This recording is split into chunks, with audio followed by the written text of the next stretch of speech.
বাংলাদেশের স্বাধীনতার ঘোষকের এই জায়গায় মৃত্যু হয়েছে, তার জাদুঘর এখানে, তার স্মৃতি ধরে রাখার চেষ্টা হয়েছে এখানে।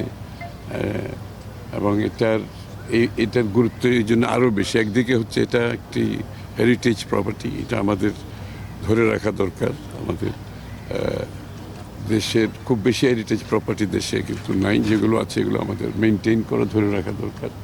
তার উপরে আরও গুরুত্ব হচ্ছে এখানে বাংলাদেশের স্বাধীনতার ঘোষকের মৃত্যু এখানে হয়েছে, তাকে এখানে হত্যা করা হয়েছে এবং তার স্মৃতি এখানে বিজড়িত।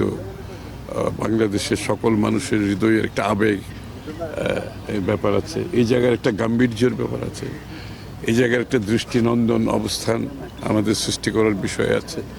তো আমি মনে করি প্রথম যেটা, এটার যে স্ট্রাকচারাল যে ইস্যুটা আছে, ইমিডিয়েটলি এটা অনেক দেরি হয়ে গেছে। আমি দেখে আমার যেটা মনে হচ্ছে এটা ইমিডিয়েটলি এটার একটা আমার স্ট্রাকচারাল ইস্যুটা করে পরবর্তীতে এটা জাদুঘর হিসাবে যেটা আগে ছিল, এটা করতে গেলে স্ট্রাকচারাল বিষয়টাকে অ্যাড্রেস করার পরে বাকি পরিবর্তনগুলো এখানে আনতে হবে।